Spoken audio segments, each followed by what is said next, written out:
sin, who knew no sin, that we might become his righteousness. He humbled himself and carried the cross. Love so amazing, love so amazing. Jesus Messiah, name above all names, blessed Redeemer, Emmanuel, the rescue for sinners, the ransom from heaven, Jesus Messiah, Lord of all.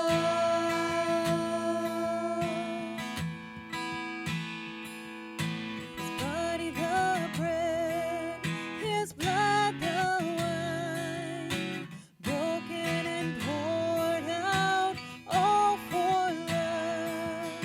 The whole earth trembled and the veil was torn. Love so amazing, love so amazing. Jesus Messiah, name above all names, blessed Redeemer, Emmanuel, the rescue for sinners, the ransom from heaven, Jesus Messiah, Lord of all. All our hope is in you. All our hope is in you. All the glory to you, God, the light of the world, Jesus Messiah, name above all names, blessed Redeemer, Emmanuel, the rescue for sinners, the ransom from heaven, Jesus Messiah, Lord of all. Jesus Messiah, Lord of all.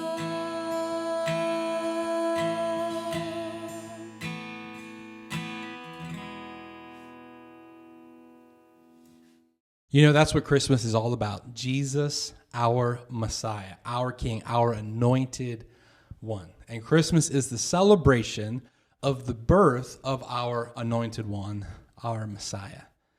I remember years ago hearing the story told of a man whose birthday was a huge celebration in the town. He was a very wealthy man, had a large mansion and grounds, and so he would invite the whole town up for his birthday. And so everyone from the town would come up to his party. But as he got older in years, he wasn't able to be a part of the party as he had been in previous years, but people kept coming and joined the celebration. And somewhere along the line, instead of bringing presents to give to him, because he was sick and infirm up in the house, they started giving the gifts to one another. And it wasn't long before people were coming to the party and they had no idea whose house it was, whose party it was, whose birthday it was. They were just excited for the celebration and giving one another gifts. Now, obviously, they were making an analogy to sometimes what Christmas turns into. Christmas often ends up being about the party and the celebration, and the one whose birthday it is forgotten. And Jesus is sometimes forgotten in Christmas, not because he's off somewhere unseen, not because he's ill and unable to be a part of the party, but because our busy schedules crowd him out of our hearts and minds.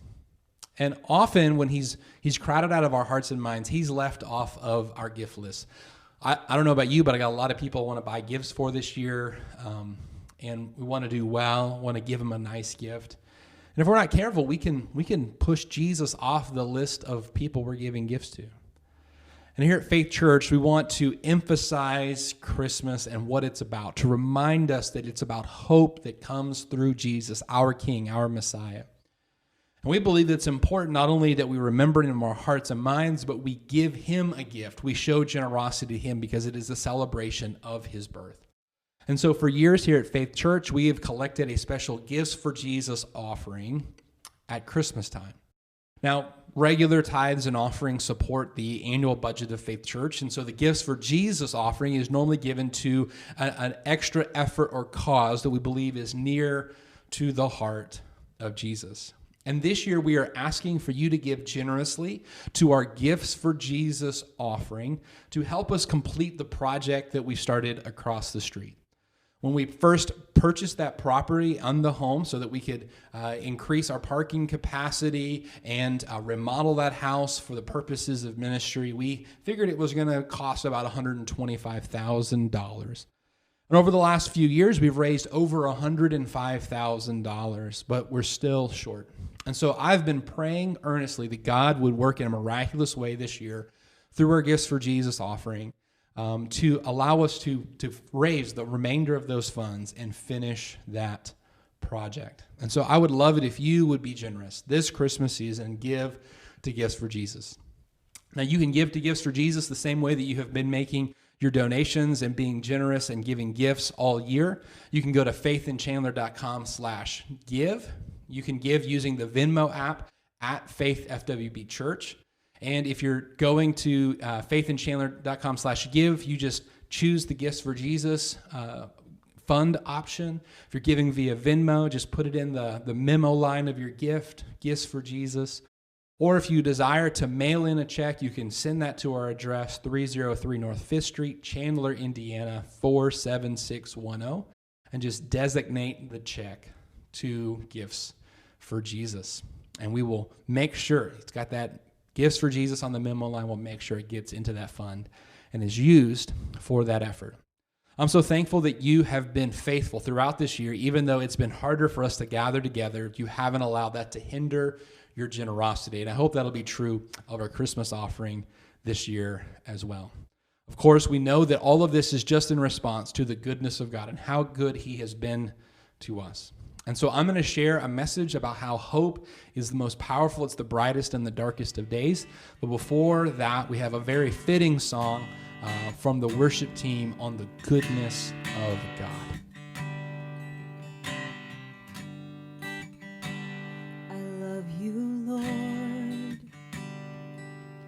For your mercy never fails me, and all my days I've been held in your hands.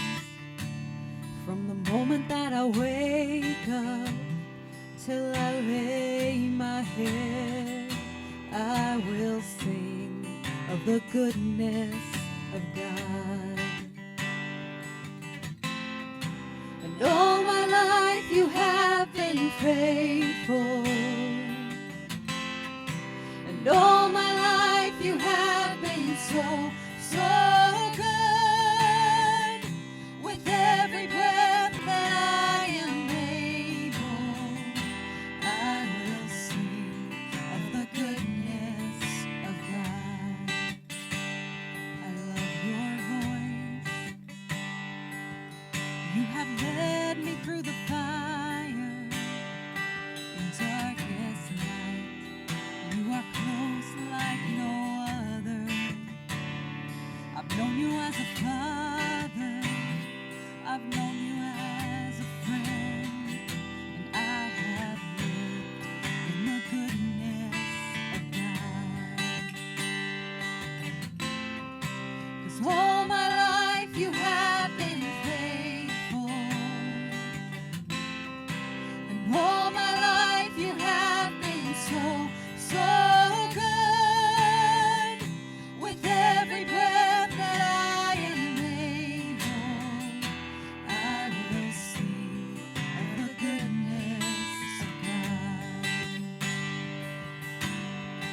Your goodness is running after, it's running after me. Your goodness is running after, it's running after me. With my life laid down, I'm surrendered now. I give you everything. 'Cause your goodness is running after, it's running after me. And all my life you have been faithful. And all my life you have been so, so good. With every breath that I am able, I will sing of the goodness of God. I'm gonna sing of the goodness of God.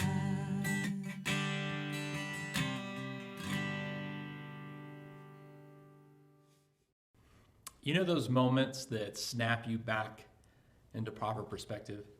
I had one of those moments this week. It was Tuesday, and I was working at the house across the street, and I'd already been to Lowe's 3 times, and it looked like I didn't have what I needed. Things just weren't going well. I was frustrated, and I got on the Lowe's app to try and find the piece of equipment that I needed to complete this task to make it possible for the next job to be done by the contractors. And so I got out my phone and I got on the Lowe's app. I got a text message from my friend, Kevin Bass. And it was the link to an obituary. You see, a guy that Kevin and I went to college with that I don't really know that well, but know of, he lost his daughter in a car accident. And the link to the obituary that Kevin sent me was about this guy's daughter. And in the obituary, they had written about how they have hope in Jesus in this tragic time. And suddenly, all of my problems seemed much smaller because they are small. And suddenly I realized as they can have hope in the midst of the darkest season I can imagine, I can have hope and peace and contentment amidst the small frustrations that I'm facing. Today, I want to show you that the hope that we can experience today, that it's a bright light in the midst of the darkest of times and in the most difficult of circumstances. I want to show you that this hope that we celebrate at Christmas, that it gave hope to people who were facing one of the darkest periods in history. Have you ever woke up in the middle of the night and it is so dark that you can't see where you are? You maybe try to get out of bed and you're stumbling around, you can't see anything. But then on another night, you wake up in the middle of the night and you can see, because even though it's dark, even though it is nighttime, the moonlight is giving just enough light through the windows that you can see. Last week we set up our Christmas tree, and so this week I woke up in the middle of the night and our Christmas tree timer hadn't gone off yet. And so I could still see, even though the Christmas tree was multiple rooms away, it was providing enough light reflecting through the kitchen, down the hallway, into our room. You see, there's dark and then there's utterly dark. There are nights that are dark, but then there are nights with no moon, and it is utterly dark. I want you to see that though this might be a dark period, and these might be dark days, that it's nothing in comparison with the darkness that Jesus was born into. I want to help you contrast that by showing you that really what we're in right now, even though this is a dark period, that we are in a period that has followed 500 years of light. That we are in a period that is the dusk of a great dawn of Christianity. You see, 500 years ago in 1517, the Protestant Reformation began. And that sparked a movement of people who would eventually separate from the Church of England and look for religious liberty, and they would make their way to America. In 1620, 400 years ago, a group of Puritans, English separatists, people that had stepped away from the Church of England because they couldn't hold to its doctrinal stances any longer, made their way here. They're often referred to as the Pilgrims. And when the Pilgrims got here, they established what would be the longest or the first permanent settlement of Europeans in New England. And before they got established, they signed the Mayflower Compact. It was named after the boat that they made their way here on, and it was kind of the first document of governmental practice. And it was written with Christian principles.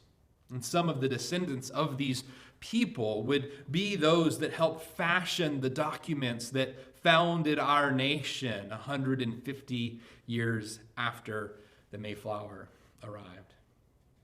About 350 years ago, the nation, the colonies, weren't even America yet. The colonies experienced a great awakening. And villages and towns and colonies began to experience a move of God, kind of sown in the soil of people coming here seeking for religious freedom and the opportunity to study the scriptures for themselves. This movement began, and whole towns and villages would place their faith in Jesus, be baptized, and become communion-taking members of the church. It was a powerful move of God. In the wake of this great awakening, there was a man named Benjamin Randall who came to know Jesus, and he would later initiate the movement of churches known as Free Will Baptists that we are a part of. And it would be very easy for us to look over the past year or over the past decade or over the last 20 years since the dawn of the new millennium and say, man, the church is not as strong as it used to be. America is not as Christian as it used to be, and say these are dark days. But really, there has been this incredible opportunity for religious liberty and freedom here in America for many years. And while the days that we are in right now might feel darker than the ones that we are used to or are familiar, I want us to recognize that we've really had 400 years of great religious liberty here in America. I want you to turn that around.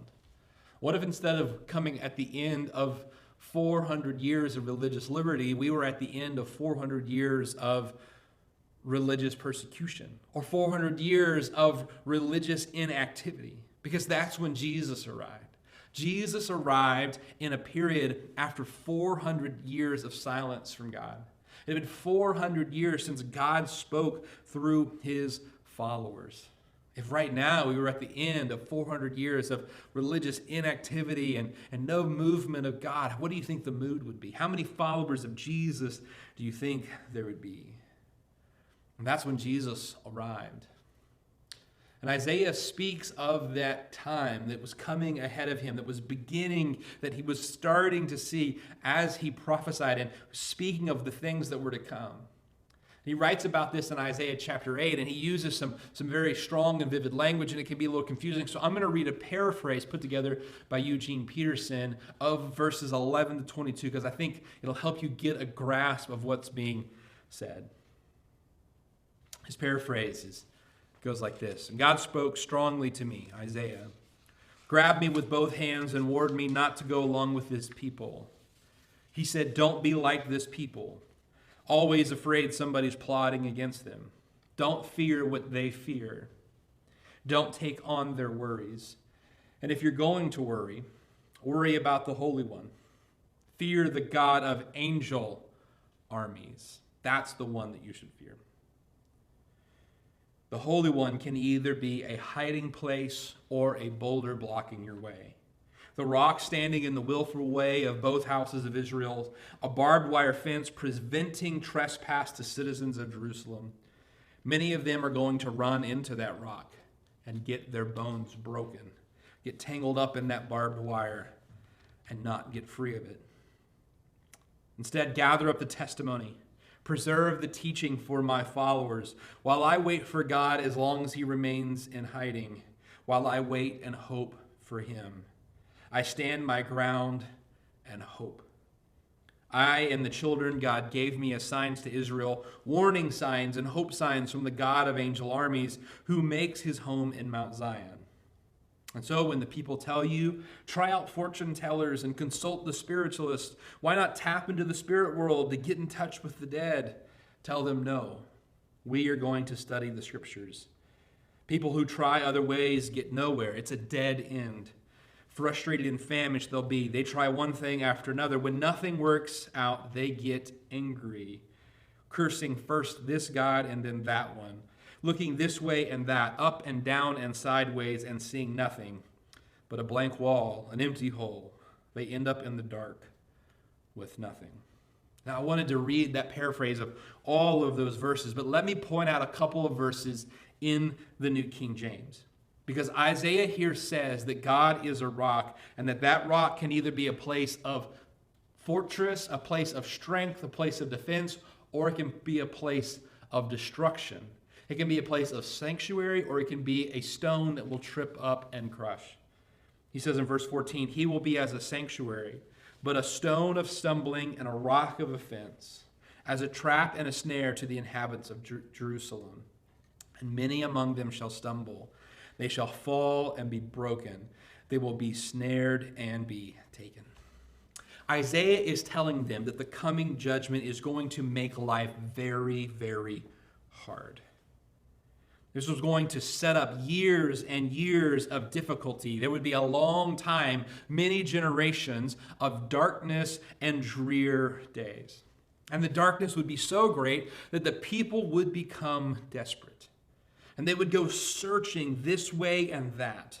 They would begin looking anywhere for some sign or some news. They would become so desperate that they would turn to fortune tellers and soothsayers. You know, it's probably hard for us to imagine right here in the midst of the holidays when there's so much food to be had, so much good food that we've been eating. But when people are hungry, when they get desperate for something to eat, they will lower their standard of what they're willing to eat when they're hungry. Reading accounts of people in the Holocaust, people in concentration camps, they were so hungry that they would be moved to eat things that you and I probably just can't imagine eating. When people are desperate, they lower their standards. And because the people were so desperate for some news, they were turning to spiritualists, they were turning to soothsayers, they were turning to those who dealt with the demonic and the evil spirits so that they could get some word of divine news. Earlier this year, when for whatever reason there was a run on toilet paper, people would often post on social media, hey, this store has toilet paper. And they didn't post like, hey, it's the good stuff, it's 2-ply. It's just they have toilet paper. And people would go and buy it, not caring if it was the brand they normally bought, not caring if it was the quilted or if it was super soft, whatever. People just wanted toilet paper. They wanted something. Because they were desperate, they were willing to lower their standards. It used to be you go to the grocery store and there were dozens of different choices of toilet paper, different brands, different textures, different softness. But when there was nothing, people just took whatever they could get their hands on. And in dark days, there's this desperation. And when people went past their desperation, they got angry. That's what this passage foretells will happen. Verses 21 and 22. They pass through it hard-pressed and hungry. And it shall happen when they are hungry that they will be enraged and curse their king and their God and look upward. And then they will look to the earth, and they will see trouble and darkness, gloom and anguish, and they will be driven into darkness. Isaiah is saying it's going to be bad, and it's going to get worse. And as it gets worse, people will move from desperation to rage, and their rage will drive them further into the darkness. Now, I've been going down this path, and I've been trying to paint for you this picture of how desperate things were. Because I wanted you to see how dark everything was in chapter 8 so that you can appreciate the hope that is found in chapter 9. In the Jewish Bible, the Hebrew Bible, the chapter doesn't break here. It all just kind of runs together. There's this changing of gears from the doom and gloom of chapter 8 to the hope in chapter 9. Now look at chapter 9 and verse 1 with me. Nevertheless, the gloom will not be upon her who is distressed, as when at first he lightly esteemed the land of Zebulun and the land of Naphtali, and afterward more heavily oppressed her by the way of the sea beyond the Jordan in the Galilee of the Gentiles. Now, that might not sound super hopeful, and it might sound a little convoluted. The phrasing in the Hebrew is a little difficult. In the King James translators, they tried to communicate it with some double negatives here. It's for that reason that when Charles Spurgeon preached on this passage, he instead read to his congregation the Revised Standard Version of verse 1, which starts like this: "There shall be no gloom to her that was in anguish." In other words, those who have experienced the anguish in chapter 8, that gloom and that darkness, that drear, is going to come to an end. And that sets us up for what we read in verse 2. Chapter 9 and verse 2 says, "The people who walked in darkness have seen a great light. Those who dwelt in the land of the shadow of death, upon them a light has shined." The people who were in darkness, the light has come to them. The drear, the gloom, it is gone. Light has shined. Verse 3, "You have multiplied the nation and increased its joy. They rejoiced before you according to the joy of harvest, as men rejoice when they divide the spoil. For you have broken the yoke of his burden and the staff of his shoulder, the rod of his oppressor, as in the day of Midian." Midian is when Gideon overcame the Midianites. It's a rejoicing like when Gideon overcame. He was the underdog and he won. If you've ever seen a celebration of a basketball game, when the underdog wins, it's huge. And he's saying, this is a celebration like when the underdog wins, like when the harvest is divided. Verse 5, "For every warrior's sandal from the noisy battle and garments rolled in blood will be used for burning and fuel of fire. Every one of those that have overtaken us, these powerful armies, every one of them will be wrapped up in God's judgment." Verse 6, "For unto us a child is born, and unto us a son is given, and the government shall be upon his shoulder. And his name shall be called Wonderful, Counselor, Mighty God, Everlasting Father, Prince of Peace. And of the increase of his government and peace there will be no end." It goes from the doom and gloom of chapter 8 to the rejoicing and the light and the celebration of chapter 9. Because the light of Christ has shone upon the people who walked in darkness. You see, the stars shine bright on the darkest of nights. When Jesus was going to arrive and there was a bright star in the sky that guided the wise men, that star appeared not in the day sky, but in the night sky. There it was easily seen.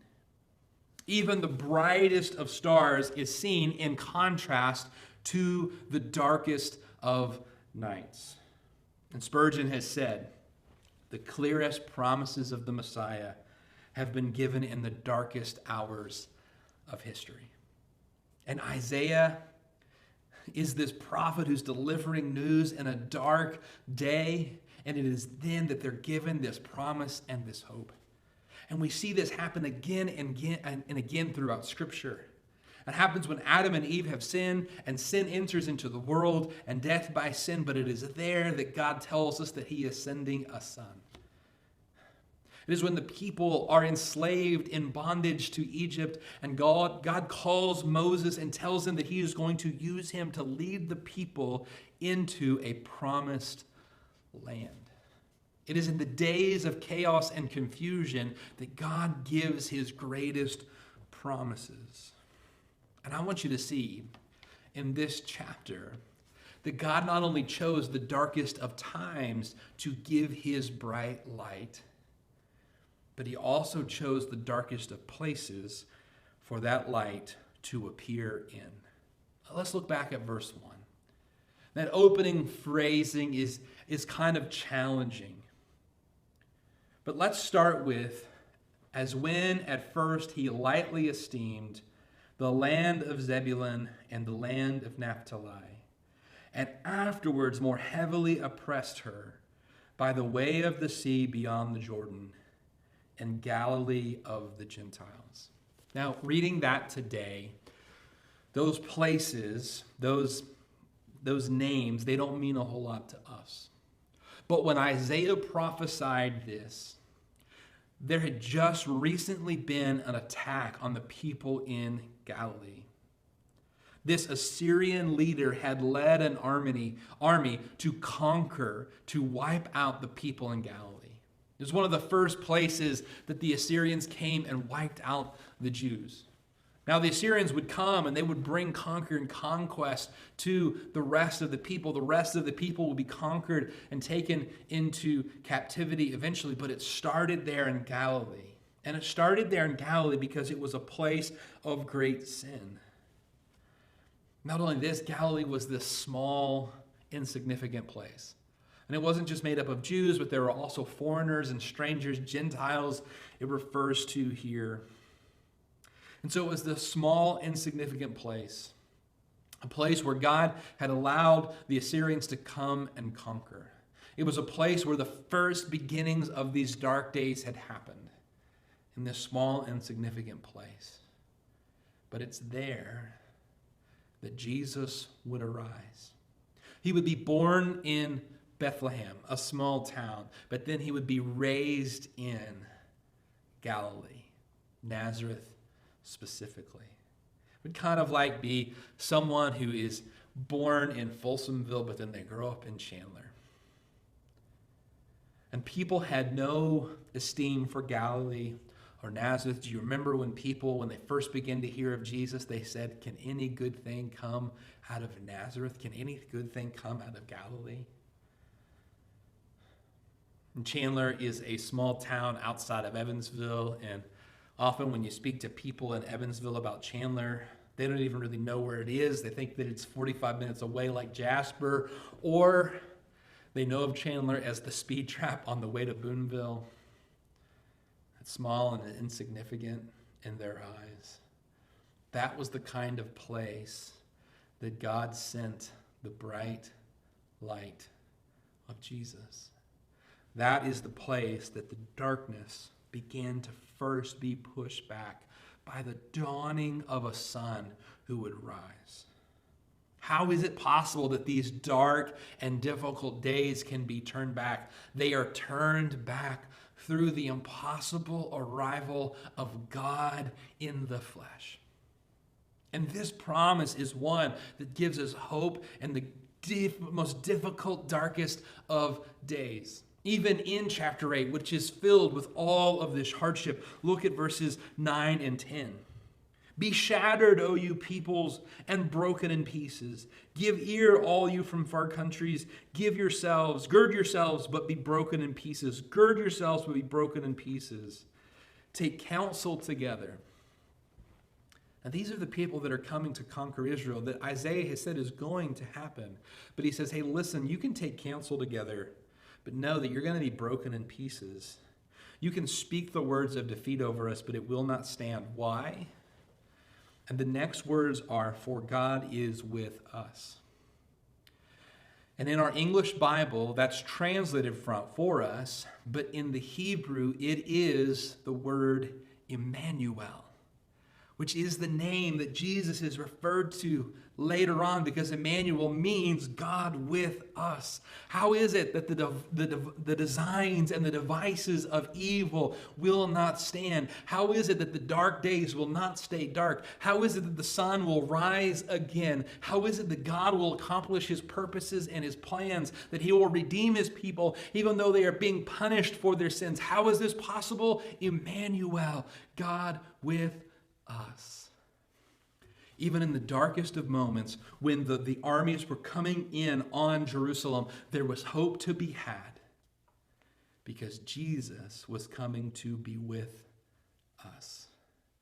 The Emmanuel was coming to be among us. God with us. In these dark moments, Isaiah preaches a message of hope because of Jesus.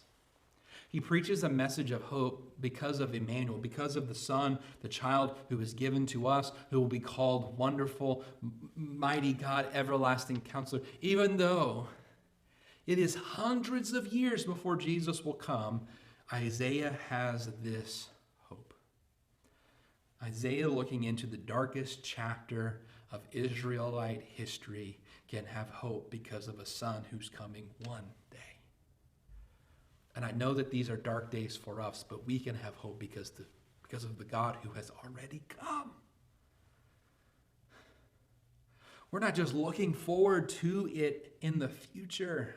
We know that he has already come. That is what we celebrate at Christmas. And so we have hope in the darkest, dreariest, gloomiest of days, knowing that the hope has arisen. Hope has arrived. Jesus has come. A son has been given to us. Spurgeon says, "In the worst of times we are to preach Christ and to look to Christ.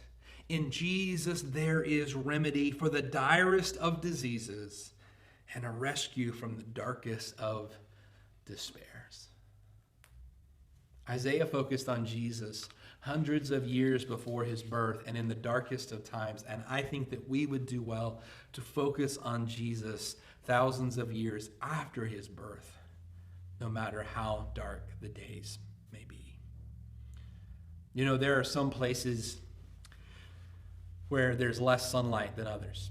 If there's a valley, there's a place that is in between two mountains. The light on either side blocks the light. The mountains block the light, and so the valley dwells in the shadow of those mountains, and it's only until the sun comes directly over that they have that light. And there are places in the world where it's darker than others. There are times in life that are more difficult than others. But even in those times, we can have hope because we know that the sun will rise. Isaiah could have hope because he knew the sun would come. We have hope because we know the sun did come and he rose again. The most northern city in the United States is a city of Barrow, Alaska. And the people who live there call it by a different name because they call it by its Inuit Eskimo name, which I am not going to attempt to pronounce. But Barrow, Alaska, is currently right now in the midst of 66 days of darkness. The sun set on November 22nd, and it will not fully raise until January 27th. Now, before that day, there will be some days where the sun just barely glints over the horizon and provides a little bit of light. But they're in the midst of 2 months of night, 2 months of darkness. And I'm sure that it feels like the sun is never going to raise again.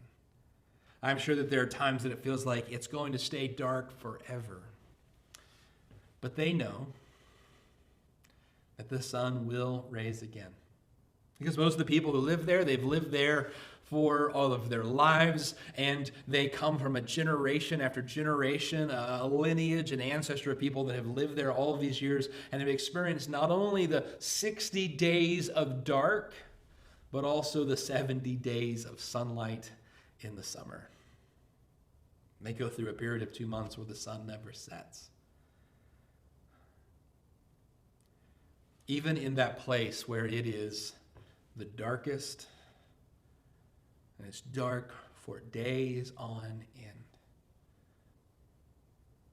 they know that the sun is coming.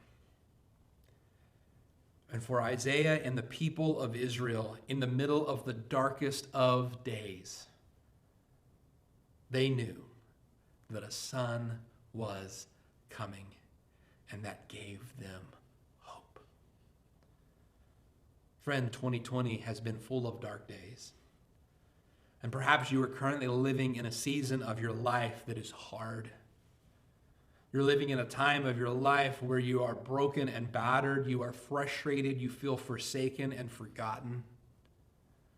Know that you can have hope, that the sun is coming. You can have hope in the darkest of days. And I believe that hope shines the brightest in the darkest of days. Oh, come, Emmanuel,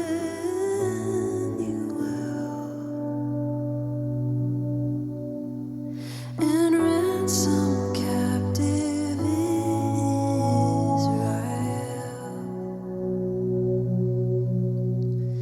that mourns in lowly exile here until the Son of God appear. Rejoice, rejoice, Emmanuel shall come to thee, O Israel.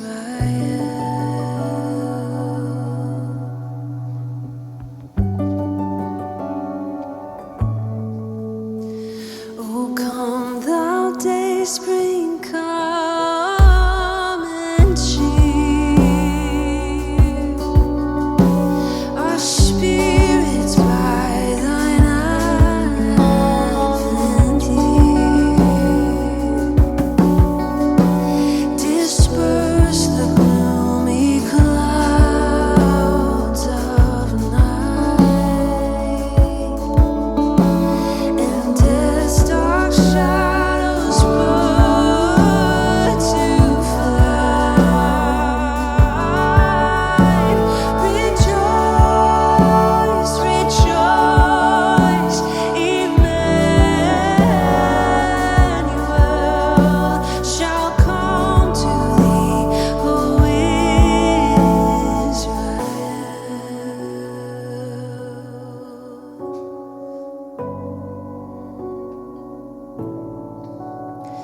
O come, desire of nations bind,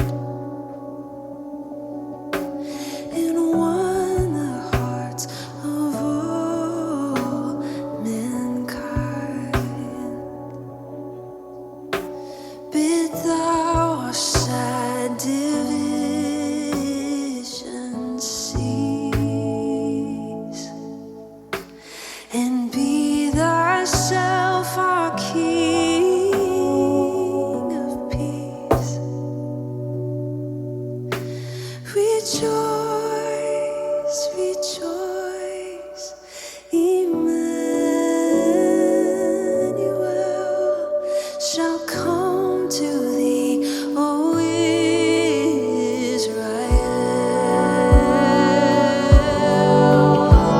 Rejoice, rejoice, Emmanuel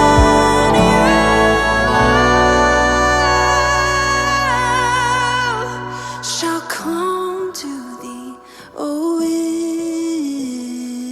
Israel.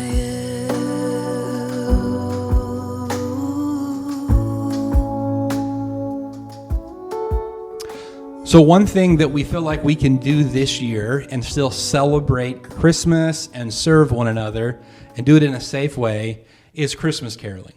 Because there are many people who haven't been able to get out of the house, see family, go to the places they'd like to go, join us in worship. There are many people who would benefit from having someone come and carol, Christmas carol, sing Christmas carols to them. And they can stay inside and still hear, and so everyone can stay distant and safe. And so we're hoping that this year can be just an epic year for Christmas caroling. And we want to sign up as many people as possible to go and sing carols to people, and also have people sign up who want someone to come sing carols to them or come to their grandma's house and sing. And so we're going to try to do everything we can to facilitate that. We've got some resources available for people who don't feel comfortable singing on their own. We've got some stuff that'll help you with that. And we hope that it can just really be a blessing. And so if you would be willing to go caroling, or you'd like for someone to go caroling to you or someone that you know, do me a favor and text the word caroling to 812-289-6800. And that'll give you a form that you can sign up and let us know if you want to go caroling or if you want to have someone come caroling. And if you're willing to go caroling, we'll send you some resources that'll help you sing, kind of give you we've recorded a video that you can sing along to.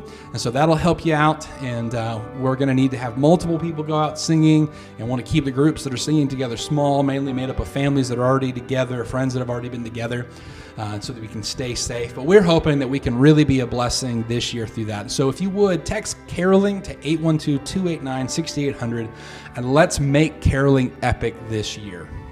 Hey, thanks so much for joining us in worship today. I hope the songs and the message have been a blessing to you. If there's any way that we can be of help to you, we can pray for you, please let us know in a comment. I hope that you have a wonderful, blessed day. God bless. You're dismissed.